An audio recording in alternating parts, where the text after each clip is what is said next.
नमस्कार. रसायनशास्त्र हा जितका कुतूहलाचा तितकाच अवघड विषय आहे. हाच विषय जर सोप्या युक्त्या व तंत्र वापरून शिकला तर कारकिर्दीसाठी एक चांगला पर्याय ठरू शकतो. आजच्या आपल्या पाहुण्या डॉक्टर नीरजा दशपुत्रे अशाच रसायनशास्त्र विषयात रमल्या आणि पुढे शिक्षण क्षेत्रात त्यांनी रसायनशास्त्र विषयात गोडी वाटण्यासाठी अनेक प्रयोग केले. डॉक्टर नीरजा या सध्या आयसर पुणे येथे principal technical officer in education या पदावर कार्यरत आहेत. त्यांनी आपले महाविद्यालयीन शिक्षण मुंबईच्या एका नामवंत संस्थेतून पूर्ण केले आहे. त्यानंतर त्यांनी अमेरिकेतील एका प्रतिष्ठित विद्यापीठातून ऑर्गॅनिक केमिस्ट्री या विषयात डॉक्टरेट मिळवली. त्याच विद्यापीठातून त्यांनी university teaching and learning programme हा देखील पूर्ण केला.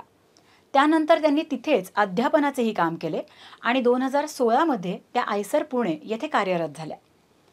त्यांचा रसायनशास्त्र विषय शिकण्यासाठी अध्यापनशास्त्र विकसित करणे हा संशोधनाचा विषय आहे. त्यांना भारत व अमेरिकेत अध्यापनाचा 8 वर्षांपेक्षा अधिक अनुभव आहे. विविध विज्ञान प्रयोगशाळांमधून विद्यार्थी आणि शिक्षकांशी त्या संवाद साधत असतात. रसायनशास्त्राव्यतिरिक्त त्यांना कुंभारकाम आणि चित्रकलेची सुद्धा आवड आहे. तर आज डॉक्टर नीरजा आपल्याला रसायनशास्त्राच्या विविध शाखा तसेच डेटा लिटरसी, संवाद कौशल्य, प्रॉब्लेम सॉल्व्हिंग आणि सगळ्यात महत्त्वाचं म्हणजे कारकिर्दीच्या परंपरागत तसेच वेगळ्या आणि नवीन क्षेत्रांबद्दल व या क्षेत्रात काम करण्यासाठी विविध शिष्यवृत्ती याबद्दल मार्गदर्शन करणार आहेत. चला बोलूया डॉक्टर नीरजा दशपुत्रे यांच्याशी. नमस्कार. केमिस्ट्री किंवा रसायनशास्त्र ह्या शाखेमध्ये आपल्याला काय शिक्षण घेता येईल किंवा त्याचा पुढे अभ्यास कसा करता येईल, त्याच्यात संधी काय आहेत, ह्याविषयी आज मी थोडंसं तुमच्याशी बोलणार आहे. आत्तापर्यंत आपण जे केमिस्ट्री शिकत आलो म्हणजे 9वी ते 12वी चा अभ्यासक्रम समजा आपण बघितला तर त्याच्यामध्ये वेगवेगळे अणू कशा अभिक्रिया करतात, त्यांचे रेणू कसे होतात, त्या रेणूंची रचना काय असते आणि त्या सगळ्या अभिक्रियांचा किंवा रिॲक्शन्सचा वापर करून आपण वेगवेगळे प्रश्न जे असतात ते कसे सोडवू शकतो, ह्याचा अभ्यासक्रम साधारणतः 9वी ते 12वी मध्ये आहे. Chemistry is an application based science म्हणजे वापरासाठी केलं गेलेलं शास्त्र आहे असंही म्हणलं जातं. कारण जे काही आपण वापरतो सकाळी उठल्यापासून ते रात्री झोपेपर्यंत ज्या वस्तू आपण वापरतो, ज्या वस्तू आपण खातो, ज्या वस्तू आपण म्हणजे अक्षरशः ज्यांनी श्वास घेतो, प्रत्येक गोष्ट आपल्या आजूबाजूची ही केमिकल किंवा एक रसायन आहे असं मानून त्याचा अभ्यास आपण करत जातो. आणि म्हणून बघायला गेलं तर फक्त रसायनशास्त्राचा अभ्यास म्हणजे ऑर्गॅनिक, इनऑर्गॅनिक आणि फिजिकल केमिस्ट्री ह्या ज्या मुख्य ज्या शाखा आहेत त्यांचा अभ्यास न करता आता गेल्या 10 वर्षात काय बदल झालेत ते म्हणजे जास्तीत जास्त कल हा इंटरडिसिप्लिनरी रिसर्च कडे आहे. म्हणजे फक्त रसायनशास्त्राचा अभ्यास न करता रसायनशास्त्र आणि भौतिकशास्त्र, रसायनशास्त्र आणि जैवशास्त्र, रसायनशास्त्र आणि आरोग्यशास्त्र असेल किंवा अभियांत्रिकी असेल, या सगळ्यांचा एकत्र येऊन अभ्यास ज्यावेळी केला जातो त्याला इंटरडिसिप्लिनरी रिसर्च म्हणतात. आणि म्हणजे वेगवेगळ्या डिसिप्लिन्स किंवा वेगवेगळ्या शाखांचा एकत्र झालेला अभ्यास ह्याच्याकडे आपला मुख्य कल आहे. उदाहरणच द्यायचं झालं तर जर का तुम्ही केमिस्ट्रीमध्ये रिसर्च सायंटिस्ट असाल किंवा शास्त्रज्ञ असाल तर तुमचं मुख्य काम काय असतं की आजूबाजूचं जग कसं चालतं, वेगवेगळे रेणू, त्यांच्या अभिक्रिया काय किंवा मला नवीन कशा अभिक्रिया तयार करता येतील किंवा वेगवेगळे रेणू कसे बनवता येतील ह्याचा अभ्यास करणं हे तुमचं मुख्य काम असतं. पण ज्यावेळी ते ऍप्लिकेशनसाठी करायला जातो म्हणजे आता कोविड-19चं आपण समजा उदाहरण घेतलं तर ज्यावेळी कोविड-19 पसरायला लागला जगामध्ये त्यावेळी आपल्याला माहित नव्हतं की हा व्हायरस कशा प्रकारे काम करतो किंवा त्या व्हायरसचं टार्गेट काय, म्हणजे तुमच्या शरीरात तो जाऊन कुठे ऍक्ट करतो किंवा कुठल्या प्रकारच्या पेशींना टार्गेट करतो किंवा अशा ह्या व्हायरसला देण्यासाठी औषधं कोणती तयार करता येतील. तर ह्या सगळ्याचा विचार केमिस्ट्सना करायला लागला किंवा शास्त्रज्ञांना करायला लागला, केमिस्ट्रीमध्ये काम करणाऱ्या शास्त्रज्ञांना करायला लागला. कारण नवीन औषध तयार करायचं तर ते नवीन औषध तयार करण्यासाठीचे च्या वेगवेगळ्या पद्धती शोधून काढणं. मग ते औषध कुठल्या प्रमाणात द्यायला लागेल, व्हॅक्सिन्स तयार करायची असतील, लसी तयार करायच्या असतील, तर त्या कोणत्या प्रमाणात दिल्या पाहिजेत. त्याच्यात फक्त औषध जे असतं त्याचं किती प्रमाण पाहिजे आणि बाकीचे जे सगळे घटक असतात त्याचं काय प्रमाण पाहिजे. ह्या सगळ्याचा विचार हा एक मेडिसिनल केमिस्ट किंवा फार्माकॉलॉजी, व्हॅक्सिन टेक्नॉलॉजिस्ट ह्या सगळ्या प्रकारच्या केमिस्ट्रीच्या शाखांमध्ये केला जातो. आणि आता फक्त एवढं नाही, तर ह्याच्या पुढे फक्त शास्त्रज्ञच ह्याच्यावरती काम करत नव्हतं, तर शास्त्रज्ञांबरोबर टेक्निशियन्स किंवा तंत्रज्ञ जे असतात, तेही काम करत होते. तर तंत्रज्ञ काय काम करत होते? तंत्रज्ञ हे अशा प्रकारचं काम करतात, की शास्त्रज्ञांनी तयार केलेली एखादी नवीन गोष्ट असेल, औषध असेल, त्याचे घटक काय आहेत? ते वेगवेगळ्या उपकरणांनी तपासून बघणं. म्हणजे आता समजा मी नवीन एक औषध तयार केलंय केमिस्ट्री लॅबमध्ये, तर त्या मधल्या त्या मॉलिक्युल्स सगळे बरोबर आलेत ना किंवा त्यांची रचना काय आहे, हे मला एक टेक्निशियन सांगत असतो किंवा हे एक तंत्रज्ञ त्याचा पूर्णपणे अभ्यास करून हा सगळा डेटा एकत्रित करून त्या शास्त्रज्ञाला देत असतो आणि मग शास्त्रज्ञ ह्या डेटाचा वापर करून, उपकरणांद्वारे जो डेटा मिळालाय त्याचा वापर करून पुढे त्याचं काय करायचं किंवा नवीन पद्धतीचा प्रयोग कसा तयार करायचा किंवा आहे त्या प्रयोगामध्ये काय बदल करायचे, कुठल्या पद्धती बदलायच्या ह्याचा सगळ्याचा अभ्यास हा शास्त्रज्ञ करत असतो. आता केमिस्ट्रीच्या मुख्य शाखांमध्ये काम न करता बरेच जण अशा ह्या इंटरडिसिप्लिनरी शाखांमध्ये काम करत असतात. अ, जसं सांगायचं झालं तर एनर्जी सेक्टर किंवा एनर्जी केमिस्ट असतात, की जे वेगवेगळ्या प्रकारची ऊर्जा कशी साठवून ठेवायची, त्याचे वेगवेगळी उपकरणं कशी तयार करायची, म्हणजे बॅटरीज कशा वेगवेगळ्या प्रकारे तयार करता येतील किंवा रिन्युएबल सोर्सेस ऑफ एनर्जी काय आहेत, म्हणजे आपण जीवाश्म ऊर्जा न वापरता वेगवेगळी जास्त चांगल्या प्रकारे ऊर्जेचा वापर कसा करू शकतो, ह्याचा अभ्यास हे एनर्जी केमिस्ट्स करत असतात. त्याचबरोबर जसं मी म्हणलं मेडिसिनल केमिस्ट्स असतात. जे आरोग्यशास्त्र आणि केमिस्ट्री ह्या ब्रांचमध्ये काम करत असतात, की जसं वेगवेगळी औषधं तयार करणं, कुठली औषधं कोणत्या प्रकारच्या पॉप्युलेशनला सुटेबल आहेत किंवा वापरता येतील ह्याचा अभ्यास करणं. औषधांची साठवण नीट करणं किंवा त्याचे साइड इफेक्ट्स काय आहेत हे बघणं. हे सगळ्यामध्येही केमिस्ट्रीचा जर का तुमचा पाया चांगला असेल, तर तुम्ही काम करू शकता.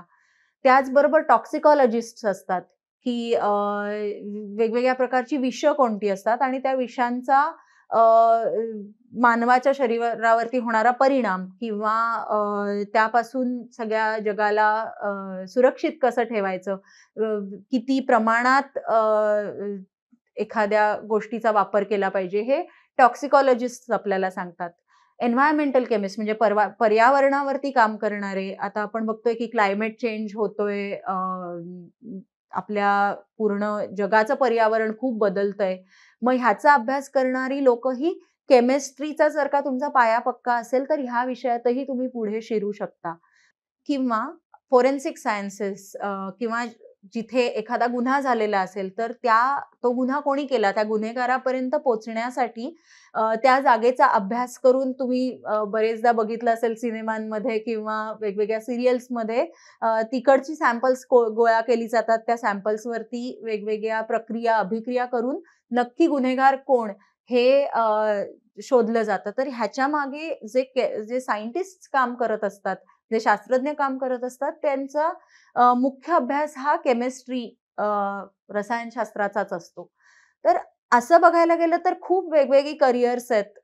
अगदी तुम्हाला जरी शास्त्रज्ञ म्हणून काम करायचं नसेल, तर तुम्ही अभियांत्रिकीमध्ये जाऊ शकता.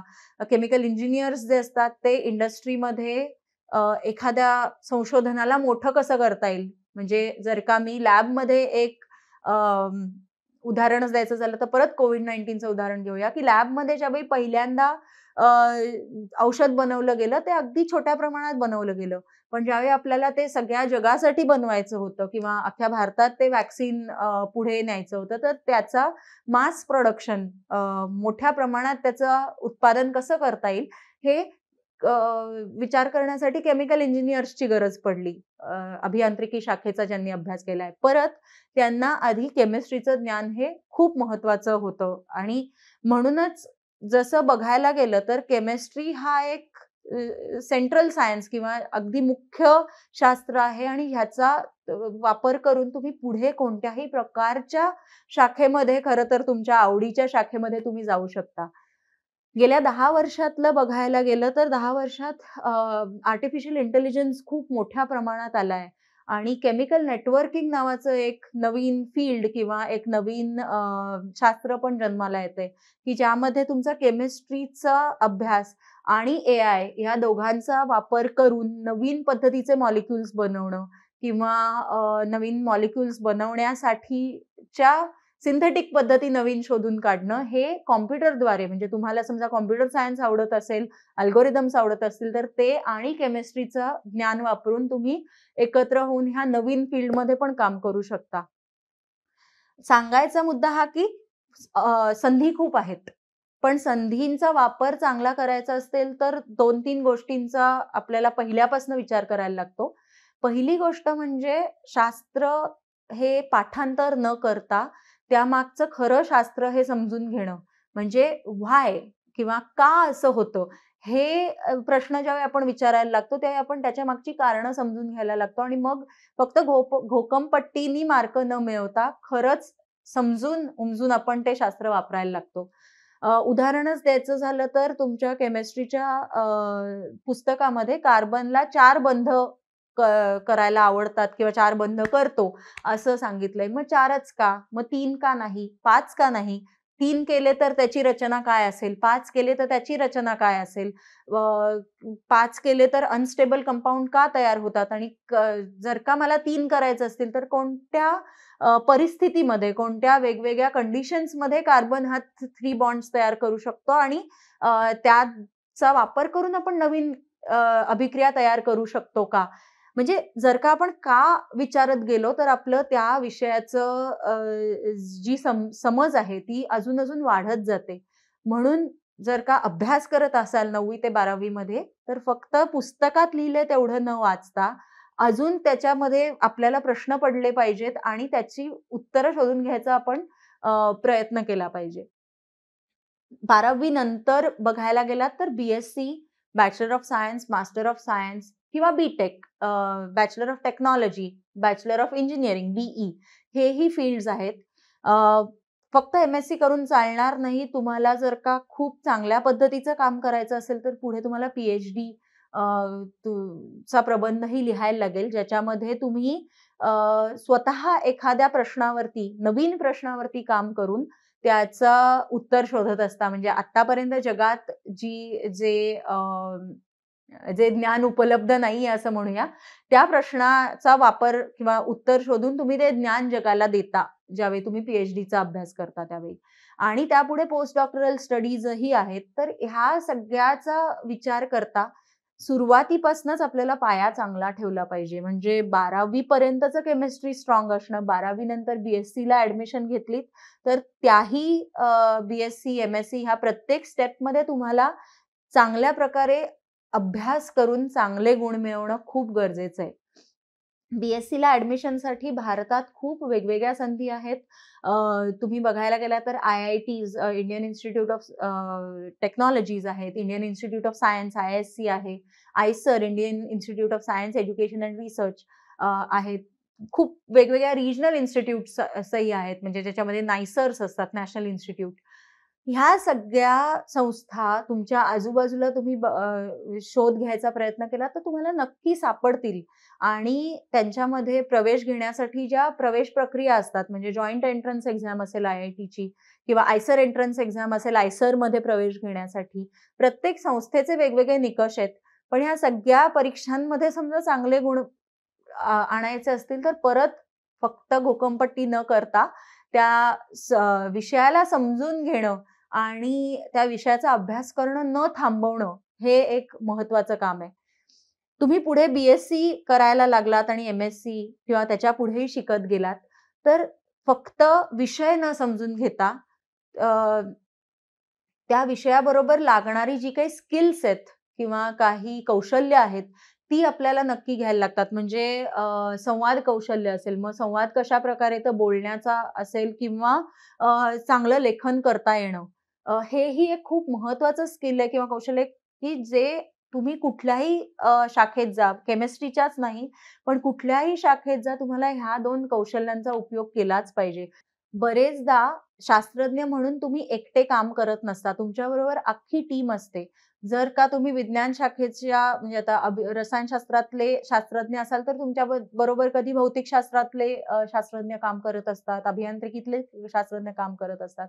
असं बघायला गेलं तर त्यांच्या विषयात काय चाललंय ते समजून घेण्याची क्षमता असणं किंवा तुम्ही एकत्र प्रॉब्लेम ज्यावेळी सॉल्व्ह करायचा किंवा सोडवायचा प्रयत्न करत असता, तेव्हा त्यांच्या विषयातला डेटा समजून घेता येणं हेही एक खूप महत्वाचं असं स्किल आहे आणि डेटा लिटरसी अ, त्या प्रकारची साक्षरता येणं, वेगवेगळे ग्राफ्स वाचता येणं, वेगवेगळा मोठा डेटा तुमच्याकडे आला, तर त्या डेटाचं नीट आकलन करून त्याच्यातनं एक ट्रेंड शोधता येणं, हेही एक खूप महत्वाचं कौशल्य आहे, की जे आता आपल्याला 21st सेंच्युरी स्किल म्हणून मानलं जातं. तर ह्या सगळ्या कौशल्यांचाही तुम्ही विचार केला पाहिजे आणि आपली जडणघडण त्या प्रकारे होत गेली पाहिजे. म्हणून फक्त केमिस्ट्रीच्या कंटेंटवरती किंवा त्या त्या विषयावरती ध्यान न देता तुम्हाला दोन्ही पद्धतीनी पुढे गेलं पाहिजे. डेटा लिटरसी असेल, कम्युनिकेशन्स असतील वेगवेगळी, त्याचबरोबर प्रॉब्लेम सॉल्व्हिंग स्किल्स. नवीन एखादा प्रॉब्लेम आला, तर त्याला कशा पद्धतीने सोडवता येईल, गांगरून न जाता नवीन पद्धती कशा निर्माण करता येतील, हेही एक कौशल्य आहे. तर सांगायचा मुद्दा हा, की तुम्हाला केमिस्ट्री किंवा रसायनशास्त्रात पुढे करियर करायचं असेल, तर संधी खरंच अफाट आहेत आणि अ, फक्त संधींकडे लक्ष न देता त्या संधी आपल्याला वापरता याव्यात म्हणून आपल्यात कोणती क्षमता असली पाहिजे, आपल्यात कोणती कौशल्य असली पाहिजेत ह्याचा विचार आपण केला पाहिजे. म्हणजे फक्त विषयाचा अभ्यास नाही, त्याचबरोबर त्या वेगवेगळ्या फील्ड्ससाठी लागणारे जे स्किल्स आहेत, त्याचाही अभ्यास हा बी-एस-सी काय अगदी 9वी पासनंही सुरू करता येतो आणि तो तुम्ही सगळ्यांनी करावात असं मला वाटतं. सो सगळ्यांना मी खूप खूप शुभेच्छा देते. तुम्हाला सगळ्यांना पुढे केमिस्ट्रीमध्ये करियर करण्यासाठी, नवीन प्रश्न सोडवण्यासाठी मनापासून शुभेच्छा. धन्यवाद. सारांश. रसायनशास्त्र एक केंद्रीय विज्ञान आणि अनुप्रयोगाचे म्हणजेच ॲप्लिकेशनचे विज्ञान. गेल्या 10 वर्षांपासून इतर विज्ञानांशी जोडलेले आंतरविद्याशाखीय विज्ञान. 12वी नंतरच्या संधी bachelor of science BSc, master of science MSc, doctor of philosophy PhD in chemistry. रसायनशास्त्रातील संधी: पारंपरिक संधी 1. संशोधन शास्त्रज्ञ 2. संशोधन तंत्रज्ञ 3. अध्यापन. नवी क्षेत्रे: 1. विषतज्ञ म्हणजे टॉक्झिकोलॉजिस्ट 2. पर्यावरण रसायनशास्त्रज्ञ म्हणजे एन्व्हायरमेंटल केमिस्ट 3. ऊर्जा क्षेत्र म्हणजे एनर्जी सेक्टर 4. Chemical networking 5. रसायनशास्त्राशी संबंधित व्यवसाय, पेटंट वकील, सायन्स इलस्ट्रेटर किंवा कम्युनिकेटर, पॉलिसी मेकिंग इत्यादी. रसायनशास्त्रात करिअर करताना विद्यार्थ्यांना आवश्यक असणाऱ्या गोष्टी: 12वी इयत्तेच्या मूलभूत गोष्टी अतिशय स्पष्ट असाव्यात. घोकंपट्टी न करता रासायनिक अभिक्रिया आणि त्यांचा दैनंदिन जीवनातील उपयोग समजून घेणे आवश्यक. रसायनशास्त्राच्या कौशल्याव्यतिरिक्त सॉफ्ट स्किल्स सुद्धा आवश्यक. उदाहरणार्थ संवाद, समस्या सोडवणे, डेटा साक्षरता, वेगवेगळ्या संस्था आणि प्रवेश परीक्षा. The Indian institutes of technology IIT, Indian institutes of science education and research IISER, national institute of science education and research NISER, the Indian institute of science IISc, institute of chemical technology ICT, local colleges. प्रवेश परीक्षा: joint entrance exam JEE, IISER aptitude test IAT, national entrance screening test NEST etcetera. विविध शिष्यवृत्ती उपलब्ध. उदाहरणार्थ inspire fellowship, या शिष्यवृत्तींसाठी 12वी आणि BSc मध्ये चांगली शैक्षणिक कामगिरी आवश्यक. भविष्यातील संधी. 12वी नंतर लगेचच एक विशिष्ट पर्याय ठरवू नये. अनेक विषयांमध्ये आणि आंतरविद्याशाखीय क्षेत्रात संधी उपलब्ध. खुल्या मनाने विविध पर्यायांचा शोध घेणे आवश्यक.